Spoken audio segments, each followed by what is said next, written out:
Hello everyone, welcome to the teachers prep. आज हम इस चैनल पे पियाजे की कॉग्निटिव डेवलपमेंट थ्योरी के बारे में पढ़ेंगे, यानी कि जीन पियाजे के संज्ञानात्मक विकास के सिद्धांत के बारे में।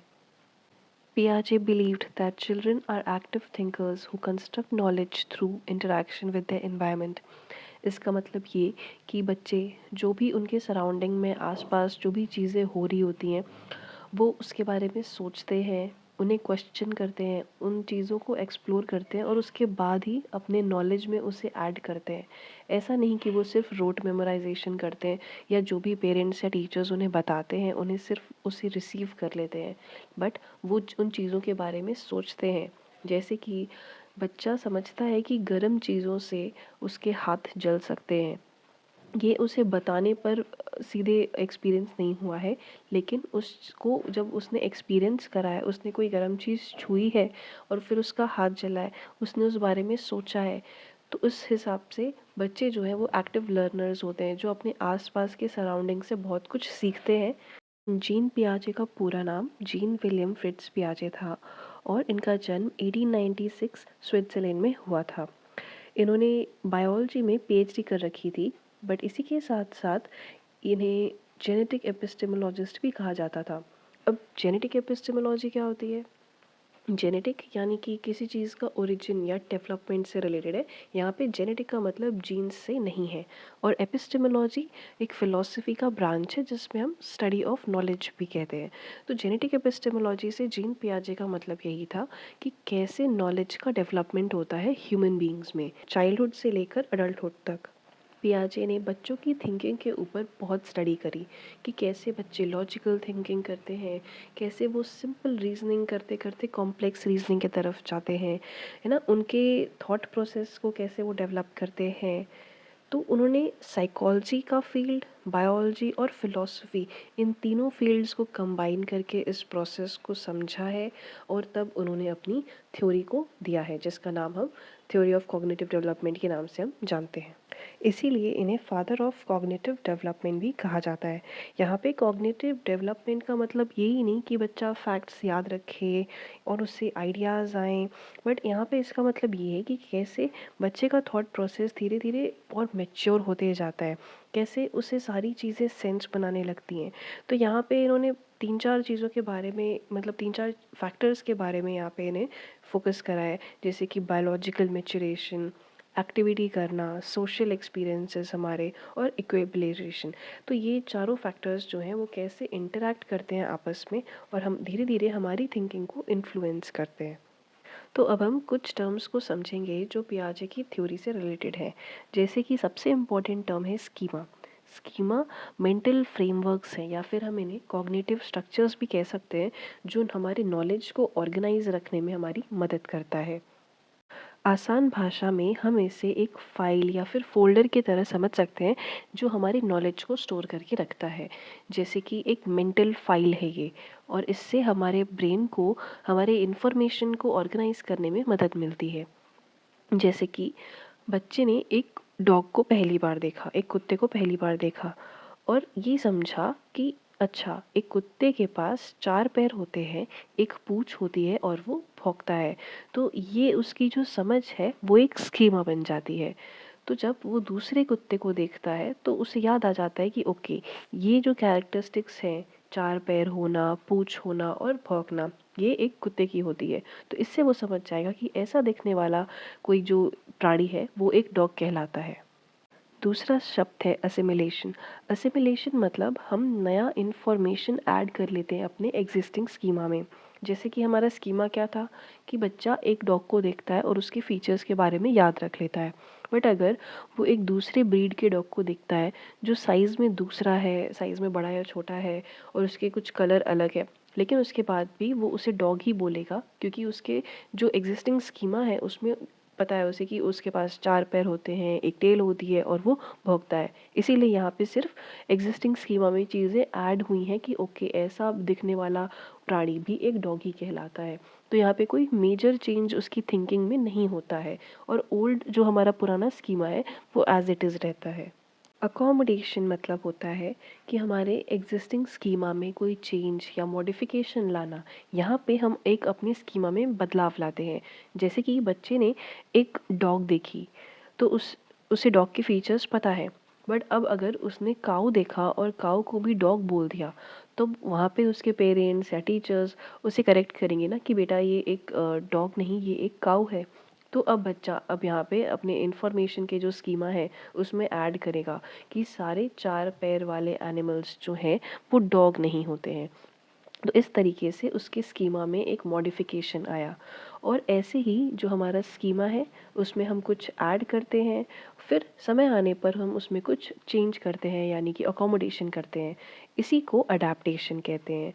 और इन सारे के बैलेंस से असिमिलेशन और अकोमोडेशन के एक बैलेंस को ही हम इक्विलिब्रेशन कहते हैं। और लास्ट टर्म जो है वो है ऑर्गेनाइजेशन। ऑर्गेनाइजेशन का मतलब हमारे ब्रेन की जो टेंडेंसी है कि अरेंज कर पाएँ हम अपने एग्जिस्टिंग स्कीमास को, या फिर कंबाइन कर पाएँ जो एक दूसरे से रिलेटेड स्कीमास हैं, ताकि हमें एक बिगर पिक्चर समझ में आए और हमारी अंडरस्टैंडिंग और क्लियर हो जाए। तो उसी को हम ऑर्गेनाइजेशन कहते हैं।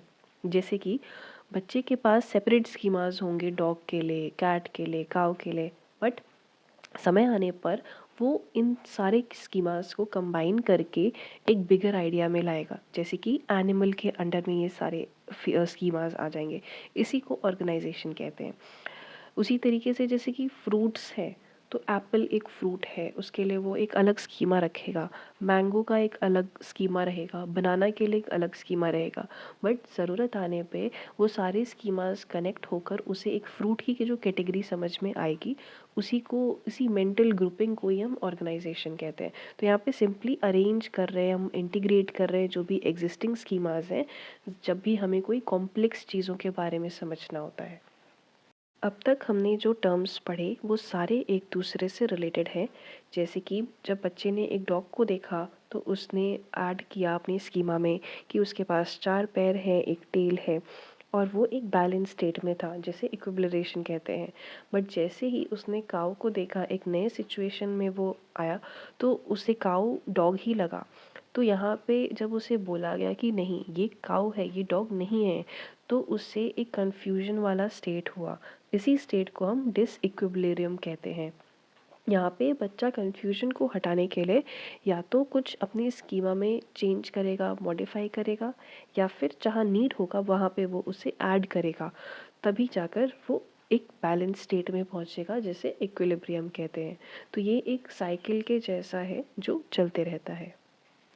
अब हम पियाजे के कॉग्निटिव डेवलपमेंट थ्योरी के बारे में समझेंगे।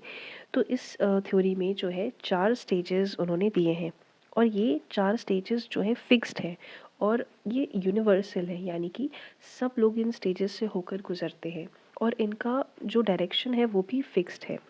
तो सबसे पहला स्टेज होता है सेंसरी मोटर स्टेज, जो कि हमारे बर्थ से 2 साल तक रहता है। फिर प्री ऑपरेशनल स्टेज आता है, जो कि 2 साल से 7 साल तक रहता है। इसके बाद कॉन्क्रीट ऑपरेशनल स्टेज आता है, जो 7 साल से लेकर 11 साल तक रहता है। एंड आखिरी स्टेज होता है फॉर्मल ऑपरेशनल स्टेज, जो कि 11 साल से अडोलेसेंस तक रहता है। तो ये 4 स्टेजेस हैं जो आपको बाय हार्ट याद होने चाहिए, क्योंकि ये हर एग्ज़ाम्स में पूछे जाते हैं। इनके नाम के साथ साथ इनका एज भी आपको याद होना चाहिए। तो पहला स्टेज होता है सेंसरी मोटर स्टेज। ये स्टेज बर्थ से 2 इयर्स तक रहता है।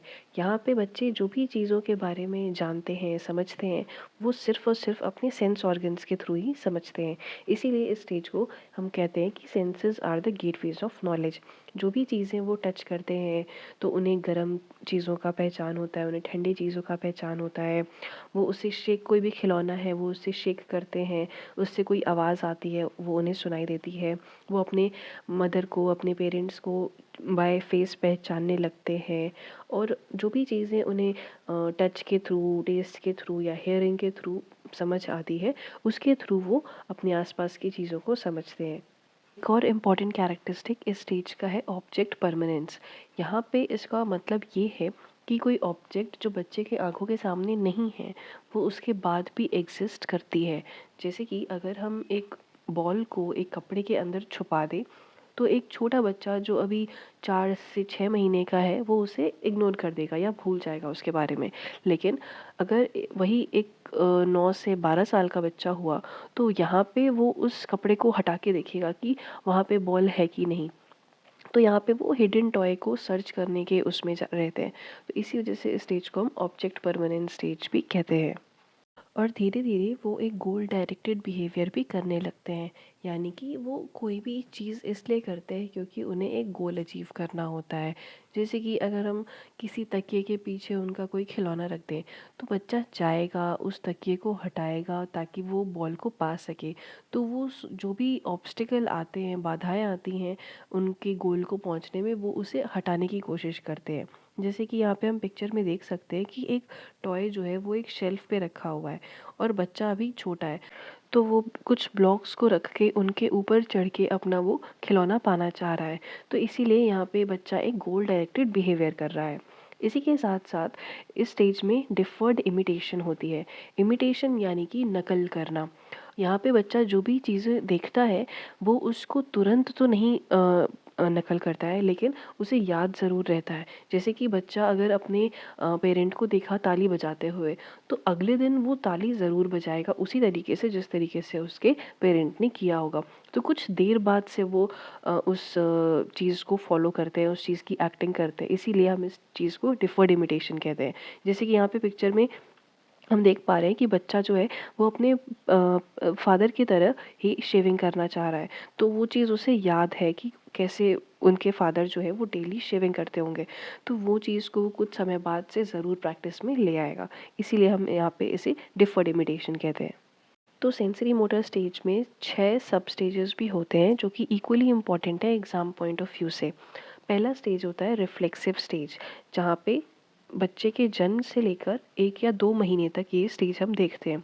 यहाँ पे बच्चा का जो बिहेवियर है वो मेजरली उसमें हमें दिखता है कि वो किसी न किसी चीज़ को सक करना चाहता है या उसे अपने मुंह में डालना चाहता है, या फिर कोई खिलौना है वो उसे पकड़ना चाहता है। तो यहाँ पे इनका बिहेवियर जो है मेजरली इन्हीं चीज़ों के द्वारा डोमिनेट होता है। दूसरा स्टेज होता है प्राइमरी सर्कुलर रिएक्शन। यहाँ पे 1 से 4 महीने तक इस स्टेज को हम देख सकते हैं। यहाँ पे बच्चा कोई भी ऐसी चीज़ जो कि उसे थोड़ा प्लेजर देती है वो उस चीज़ को बार बार रिपीट कर रहा होता है ताकि उसे सेम रिजल्ट मिले। यहाँ पे बच्चा अपनी बॉडी के नीड्स को सेटिस्फाई करने की कोशिश करता है। वो सेल्फ इन्वेस्टिगेट करता है, कुछ कोऑर्डिनेशन करता है और उनको बार बार रिपीट कर रहा होता है। जैसे कि किसी टॉय से उन्हें कुछ साउंड मिल रहा है तो वो उसे बार बार हिलाएगा ताकि वही सेम साउंड बच्चे को सुनाई दे फिर से। तो इससे उन्हें प्लेजर मिलता है। दूसरा स्टेज है सेकेंडरी सर्कुलर रिएक्शन, जो कि 4 से 8 महीनों तक रहता है। तो इन स्टेज में हमें हमारा गोल डायरेक्टेड बिहेवियर देखने को मिलता है। यहाँ पे बच्चा रीच आउट करने की कोशिश करता है जो भी चीज़ें उन्हें चाहिए होती हैं, या फिर वो किसी एक्सटर्नल ऑब्जेक्ट यानी जो भी टॉयज़ उनके आसपास होते हैं वो उनमें कोई बटन होगा जो उसे वो बार बार दबाएंगे ताकि कुछ साउंड उन्हें सुनने को मिले, या उनसे कोई भी उन्हें उन्हें रिस्पॉन्स मिल रहा है तो वो उस चीज़ को बार बार करेंगे ताकि वो रिस्पॉन्सेज उन्हें मिले। इसी के साथ साथ ऑब्जेक्ट परमानेंस की भी जो स्टेज होती है वो भी इसी में आती है। यहाँ पे बच्चा समझ जाता है कि जो चीज़ उनके आंखों के सामने नहीं है वो उसके बाद भी एग्जिस्ट करती है। तो ये हमें इन स्टेजेस में देखने को मिलेगा। उसके बाद का स्टेज होता है coordination of secondary circular reaction. यहाँ पे भी हमें गोल डायरेक्टेड बिहेवियर देखने को मिलता है, जहाँ बच्चा बार बार कोशिश करता है कि उसे जो चीज़ चाहिए होती है वो वहाँ तक पहुँच सके। फिफ्थ स्टेज है टर्शियरी सर्कुलर रिएक्शन। इस स्टेज का एज जो है वो 12 से 18 महीने तक होता है। इस स्टेज में बच्चा एक्सपेरिमेंट करना चाहता है, वो ऑब्ज़र्व करना चाहता है किसी भी चीज़ के आउटकम्स को। तो यहाँ पे वो कोई भी टॉय हुआ उसकी वो कैरेक्टरिस्टिक समझना चाहेगा, किसी भी ऑब्जेक्ट की भी कैरेक्टरिस्टिक समझने के लिए वो ट्राई करेगा। और अधिकतर उसका मेथड क्या रहेगा कि वो कोई भी चीज़ को ऊपर से नीचे फेंकेगा। वो और क्यूरियस रहेगा उसको समझने के लिए कि उसके प्रॉपर्टीज़ क्या क्या हैं। तो ऐसे ही कुछ ट्रायल एंड एरर मेथड को यूज़ करके बच्चा उन चीज़ों के प्रॉपर्टीज़ के बारे में समझने लगेगा। सेंसरी मोटर की लास्ट स्टेज होती है मेंटल रिप्रेजेंटेशन या फिर डिफर्ड इमिटेशन, जो कि 18 से 24 महीनों तक होती है। इस स्टेज पे अब बच्चा जो है थोड़ा मैच्योरली अब चीज़ों के बारे में सोचना शुरू कर देता है। उस चीज़ की इमेज उसके दिमाग में आने लगती है, वो थोड़ा-थोड़ा इमिटेशन करने लगता है और ऑब्जेक्ट परमानेंस का जो स्टेज होता है वो उसको पूरी तरीके से अचीव कर लेता है।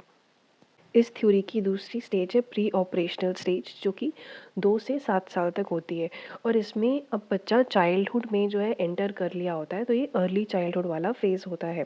तो सबसे इम्पोर्टेंट कैरेक्टरिस्टिक्स इस फेज़ की है ईगोसेंट्रिक। ईगोसेंट्रिज्म क्या होता है? यहाँ पे बच्चा जो है वो अपने पर्सपेक्टिव को तो समझता है, लेकिन वो दूसरों के पॉइंट ऑफ व्यू को या दूसरों के पर्सपेक्टिव को नहीं समझ पाता है। जैसे कि अगर वो पर्दे के पीछे छुप गया, तो उसे लगता है कि वो दूसरों को नहीं देख सकता, इसीलिए दूसरे भी उसे नहीं देख पा रहे हैं। तो यहाँ पे वो दूसरों के पर्सपेक्टिव को नहीं ले पाता है।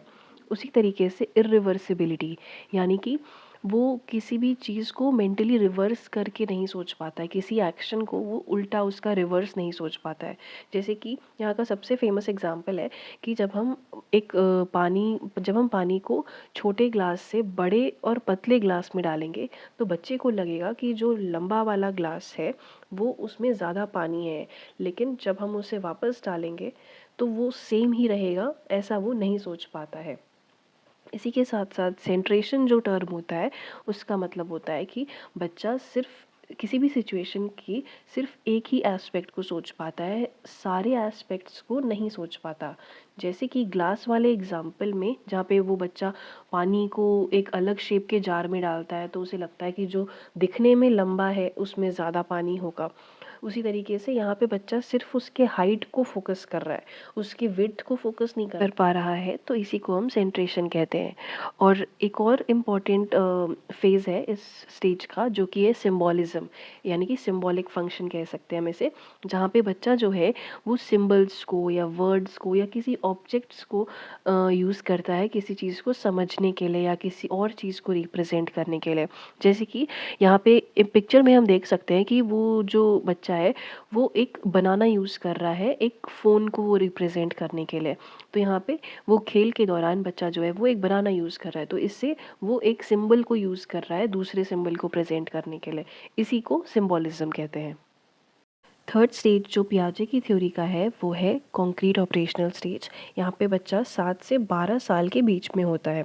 इस स्टेज में जो बच्चा होता है वो बहुत सारे प्रॉब्लम सॉल्व करने लगता है, अलग अलग थोड़े थोड़े पर्सपेक्टिव्स देखने लगता है और ये सारे उसके कॉग्निटिव एबिलिटीज़ को और डेवलप कर रहे होते हैं।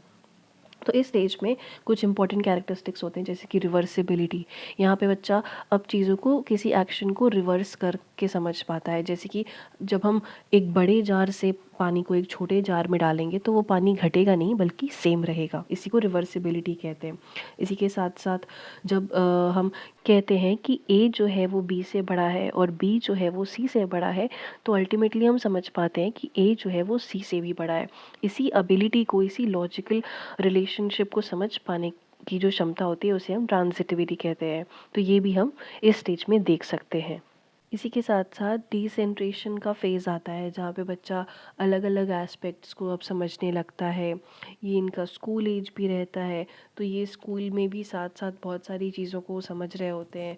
इनमें इनके अंदर क्वालिटीज़ आती हैं, जैसे कि कंजर्वेशन, क्लासिफिकेशन, सीरिएशन, है ना, किसी चीज़ को अरेंज कर पाना ऑर्डर में, या फिर जो सिमिलर आइटम्स हैं उन्हें क्लासिफाई कर पाना। और जो जब भी क्वांटिटी सेम रहती है उन क्वांटिटीज़ को ये समझने लगते हैं। और इसी के साथ साथ उनके अंदर न्यूमेरिकल एबिलिटीज़ भी डेवलप होती हैं। तो ये सारे छोटे छोटे जो एक्शंस होते हैं वो बच्चा धीरे धीरे समझ पाता है।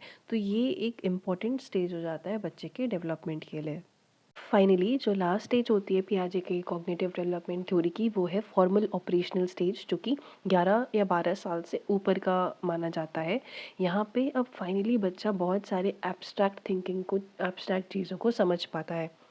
जैसे कि पिक्चर में हम देख सकते हैं कि यहाँ पे हम अर्थ जो है वो हाथों में दिखा रहा है, तो अगर बच्चा इस इमेज को देखेगा तो वो समझ पाएगा कि यहाँ पे हम कुछ ग्लोबल रिस्पॉन्सिबिलिटी की बात कर रहे हैं, एनवायरनमेंट की बात कर रहे हैं।